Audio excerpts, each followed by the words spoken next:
guys, welcome back to our YouTube channel. My name's Jada and we're cutting up Lard today. This is Abe and this is Lydia. So we cut this up into small bits and we put it in the pot. And we have the pot on low to melt the lard. The chunks still stay in the lard, but it renders down into like a greasy oil.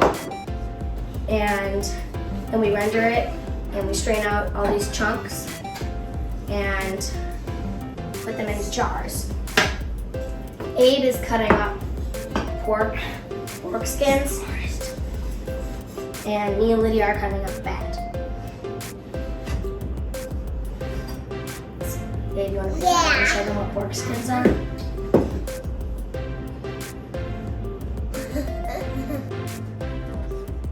Oh yeah. This is what the pork fat looks like. The skin is like Once you leather, cut it that's off. why it's so hard to cut through. And I have little pieces. Easiest to cut it up out of the fridge because then it's not as squishy.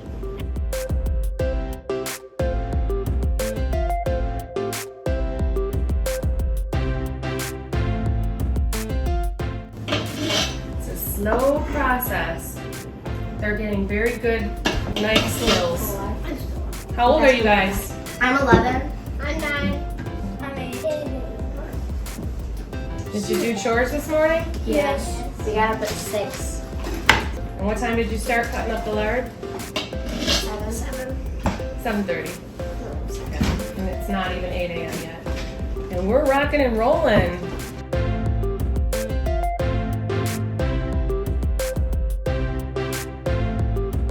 So pork fat, cut up, put in a pot.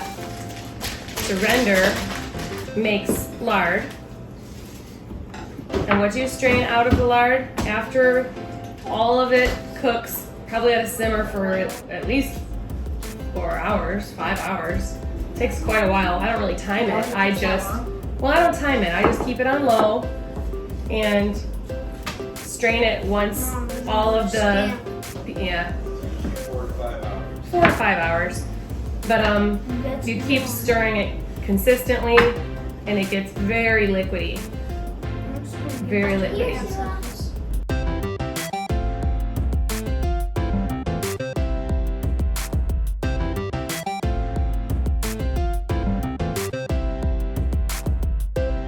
So, yep, You strain the chunks out of the lard, using a fine mesh metal strainer.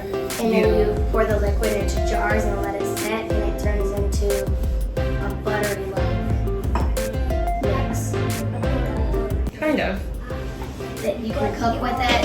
And We take turns, the girls here and I take turns stirring it. Abe's a little too short to reach, but when it's, well, yeah, it's hot though. Okay, so when you strain out the crispy pieces, so as you're stirring this, it'll get very liquidy, and you will keep stirring it, and all these bits that they have chopped up, they shrink, and they look like little tiny cubes. So when these pieces get all crispy like that, what that is the protein coming out of the fat. Because if you look at the meat, that is what you're cooking out. So when this is all rendered down, those little bits will be very golden, medium to dark brown. You don't want them all to be super dark brown because that is gonna affect the color of your lard. And if you want super white, clean looking lard, then you don't want to render it for too long because it'll turn yellow. So it doesn't, it just affects the way it looks. It probably would affect the way it tastes if it's overdone, but generally you want it to be very white. So I'll show some jars of lard at the end of this video that have cooled already, but what it really is it's super similar to coconut oil. So the consistency of coconut oil and the color of coconut oil. And I feel like coconut oil has more of a taste, a smell than lard does, because lard doesn't really smell like anything or taste like anything when it's rendered properly. And coconut oil tastes very coconutty and smells very coconutty. So, but the same, the similarities are that They're both white, and the consistency, if you were to touch both of them, are very much the same. So if you would put a little scoop of coconut oil or lard in the palm of your hand and hold it, you would notice that it would melt in your hand at body temperature, which we think is a very good indicator that this fat or oil, specifically for cooking and baking purposes, is very digestible. So if oil moves freely at body temperature, we believe and we've heard that it does not stick in your body and clog your arteries or whatever. It's a healthy oil and a healthy fat to consume. So our pigs are pasture raised, organic fed. We do not feed our pigs any soy. So there's no secondhand soy consumption in any of our pork products or any of our pork that we eat as a family. So once you strain the bits out of the lard, which is the protein and the cracklins, that after it's cooled goes to the chickens for extra protein for them. Basically, is it straight protein? Yeah, pretty much. Pretty much straight protein for your animals in the barn, your poultry basically. And then you pour the yellowish clear liquid into your jars, into your, sanitized jars, and then you put the lid on, and as they cool or get to room temperature, you can slowly watch as the jar turns white, and then you've got your jar of lard. Like, so all the oil comes out and then it dries and then it's lard. No, the oil itself turns into lard. Yep. You've seen it. You've seen it sit on the counter and over I don't know, It's like a yellow color. 5 hours. Yeah, it's like yellow and then it turns into white lard. Mm-hmm. For like, in like, It kind of looks like olive oil when it's Oh, in yeah. the jar. yeah. We aren't rendering the stamped pieces, the USDA stamps. He's cutting them off the pork skins. The oil's in the pot, and then in the jar, what's first in the jar, it looks like olive oil, kind of. Yeah. And then it Yep. It's hardens, the color of olive oil. and then it turns into white lard. Mm-hmm. Yep. And then once you put that lid on, most of them shrink right down with just because it's so hot. So as it cools, it does suck that top of the ball jar lid down. So We also eat some of the cracklins. cracklins. There's a couple of the little crispy bits. They're yummy. It's the crispy bits that are in the lard that you strain out. Yep.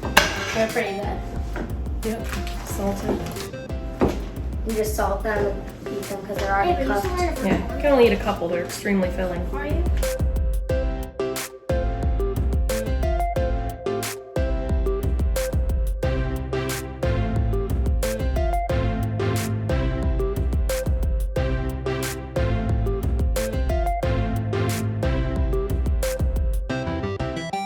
We use lard in almost everything we cook. Yep. We saute pretty much everything in lard, and We bake everything. Yeah, we bake with it. Anything Whenever it that, says oil Yeah. or butter, we use lard instead. Yours is just that. correct.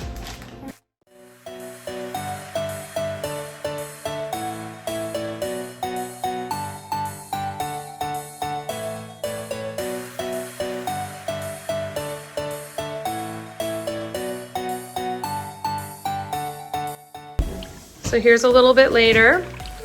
As you can see, it's way more liquidy. Now once it's fully submerged, all the pieces that you've cut up, once they're fully submerged in this liquid lard, it really moves along a lot quicker from this point on. And this is not done at all. These are way too large still of pieces. These are gonna shrink down quite a bit, and they're gonna get real crispy and golden in color, like some of those pieces that have been, constantly scraped up off the bottom of the pan. Can't be in a hurry when you're making lard at all. Gotta take your time.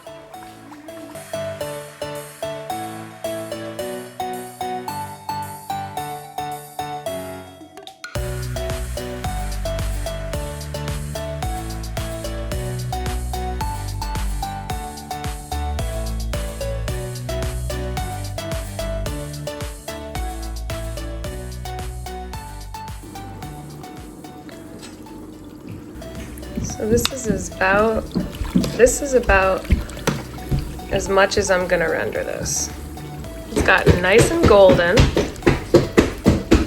I would say this is pretty much done, because there's quite a bit of liquid in here. More than half of it is liquid.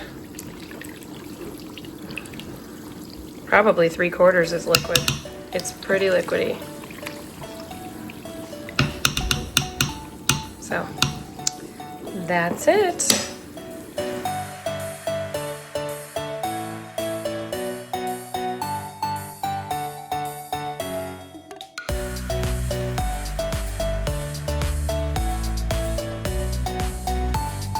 So this is the finished product.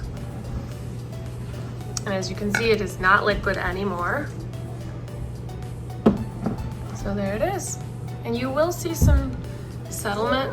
Well, no, I strained that real good, didn't I? Okay, maybe on this one. Okay. Little bits of protein that came through the strainer will settle, and they'll be on the very bottom if you have any.